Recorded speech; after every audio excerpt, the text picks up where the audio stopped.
कि सबसे पहले उन जर्नलों को गिरफ्तार किया जाए, उन जर्नलों को सजा दी जाए, वो इदारों के अंदर है या अभी रिटायर हो चुके हैं, या आम वो ब्यूरोक्रेट्स जो इनके साथ राब्ते में हैं या इनके फैसिलिटेट हैं या इनको जो इलाके में वापस लेके आए हैं।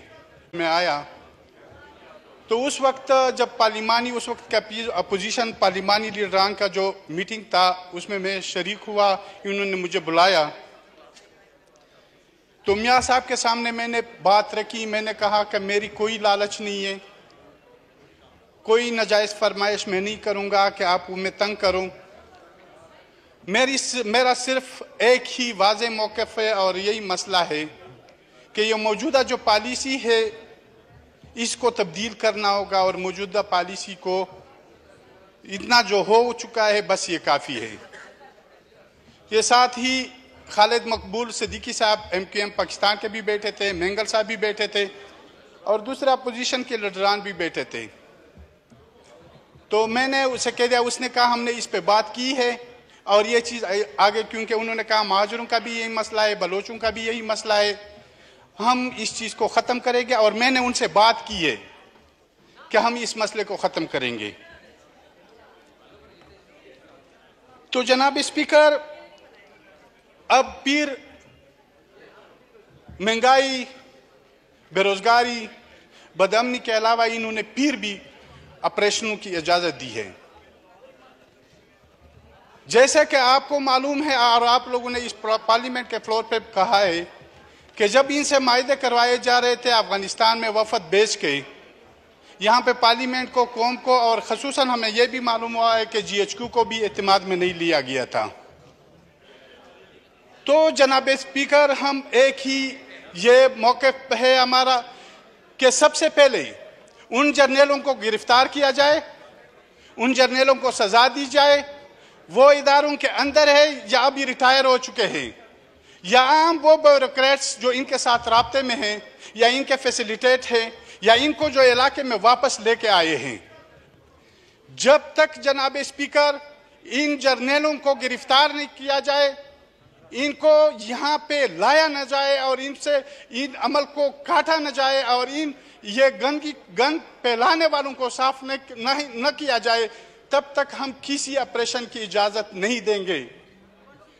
जनाब स्पीकर, मैं अपनी बात, थोड़ा टाइम मुझे देना होगा क्योंकि बहुत टाइम के बाद मैं फ्लोर पे आया हूं। तो जनाब स्पीकर, अब फिर इन्होंने परसों वाना में ऑपरेशन किया। वाना में इन्होंने कैसे ऑपरेशन किया? जहां पे इनको इंटेलिजेंस बेसिस पे मालूमात थी, वहां पे जब ये चले गए तो उन्होंने इतना टाइम दे दिया कि वहां पे जो मौजूद उस घर के अंदर लोग थे वो भाग गए और दूसरे घरों में घुस गए। जब वो दूसरे घरों में चले गए तो इन्होंने ऊपर से शेलिंग की उन दूसरे घरों के। उन बेचारों को तो पता ही नहीं था, उनके घर बर्बाद हो गए, उनके बंदूक को उठा के लेके गए और जो दहशतगर्द थे कुछ चले गए, भाग गए और कुछ को इन्होंने हलाक कर दिया। तो जनाब स्पीकर, फिर उसके बाद उन्होंने बहुत से इलाकों को यह कहा कि आप ये इलाके खाली करें, हम यहाँ पे ऑपरेशन कराना चाहते हैं। जब इलाका खाली होगा और आपके वहां पे पाले हुए लोग वो आपके लिए वहां पे ठहरेंगे, वहां पे रहेंगे। तो इस खौफ को एक सोचे समझे मंसूबे के तहत फैलाया जा रहा है। जनाब स्पीकर, मैं मौजूदा हुकूमत से यह अपील करूंगा, बल्कि दरख्वास्त करूंगा कि इस अमल को रोका जाए। जैसे मैंने पहले कहा कि उन लोगों को सजा दी जाए जो इसके जिम्मेदारान हैं, क्योंकि अब यह बात बहुत वाज़ेह हो चुकी है। ये लोग अब वजीरिस्तान से ज्यादा पाकिस्तान के दूसरे सेटल एरियो में ज्यादा आ चुके हैं और खसूसन ये सिंध की पट्टी तो इनसे भरी पड़ी है, दरियाई सिंध के कच्चे के इलाके इनसे भरे पड़े हैं। तो जनाब स्पीकर, हम ये कहते हैं, आओ जो हमारा मौक़िफ़ भी है कि सबसे पहले उन जर्नलों के खिलाफ कार्रवाई की जाए जो रिटायर है या हाजिर सर्विस है, जो इनके पीछे है, इनको लाए गए हैं, इनको ये इलाके हवाले किए गए और एक सोचे समझे मंसूबे के तहत इस खौफ को फैलाया जा रहा है। ठीक है, आपसे जी जनाब स्पीकर, एक मिनट मैं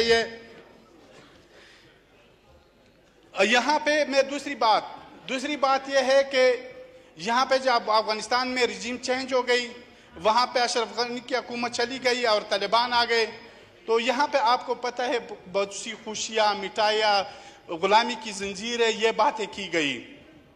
जनाब स्पीकर, वहाँ डॉक्टर नजीब शहीद के साथ इस रियासत का मसला रहा, फिर उसके बाद जो मुजाहिदीन आ गए उनके साथ आपस की लड़ाई हो गई और शुमाली इत्तेहाद और इधर पश्तूनों का मसला हो गया, तो उसमें भी ये थे।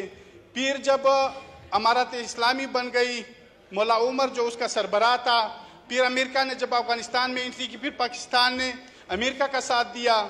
जनाब स्पीकर, उसके बाद जब अमेरिका इंटर हो गई, अशरफ करजई की हुकूमत आ गई, करजई हुकूमत के साथ यही मसला रहा। फिर उसके बाद अशरफ गनी की हुकूमत आ गई, उसके बाद भी यही मसला रहा, इख्तिलाफ रहा। अब जब इमारत इस्लामी, क्योंकि पाकिस्तान ने तो इसके लिए बहुत बड़ी मेहनत की थी, आलमी फोरम पे भी इन्होंने अपने आप को बदनाम किया था इस हवाले से, तो ये जब आ गए तो अब ये कौन सा इशू है कि अब इनके साथ इख्तिलाफ किया जा रहा है और अब बदअमनी को फैलाया जा रहा है। तो जनाब स्पीकर, हमें अपनी पॉलिसियों के ऊपर सोचना होगा। मैं वाज़ेह पैगाम देना चाहता हूं कि हम इस ऑपरेशन की इजाजत नहीं देंगे।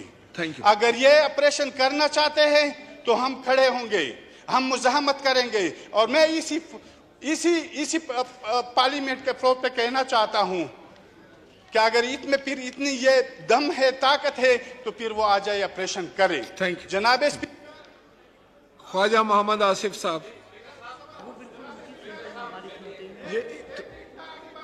जी अली वजीर मुकम्मल कर लें, कंक्लूड कर दें। जी जी ठीक है।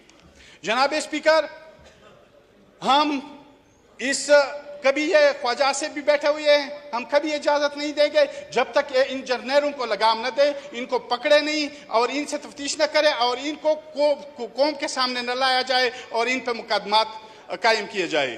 दूसरी बात, हमारे कोहाट के साथी जावेद खटक एडवोकेट के गाड़ी को परसों जलाया गया और उस बेचारे को धमकियां भी मिल रही है। कोई रजा खान वहाँ पे इंटेलिजेंस इदारे का कोई मुलाजिम है, वो उसे धमकियां दे रहे कि आप पीटीएम को छोड़ दे, दूसरे सियासी पार्टियों में आ जाए, हम आपको टिकट देंगे, फैसिलिटेट करेंगे और असेंबली तक पहुंचाएंगे। ये अमल स्टॉप होना चाहिए।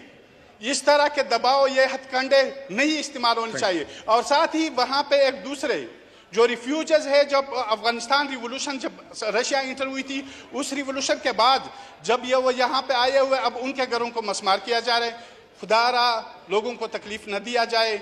अब ये इसको भी मजबूर किया जा रहा है, जावेद खटक एडवोकेट को, और उनके गाड़ी को भी जलाया गया। आगे उनकी बात भी सुनी नहीं जा रही है। तो मेरी ये रिक्वेस्ट है कि इस पे तवज्जो दी जाए। साथ ही सिक्योरिटी काउंसिल की जो इन्होंने मंजूरी दी है उसको भी स्टॉप किया जाए और पहले अपने गन को साफ किया जाए। जो हमारे इदारों के अंदर या बाहर मौजूद है, सबसे पहले इस गन को साफ करना चाहिए।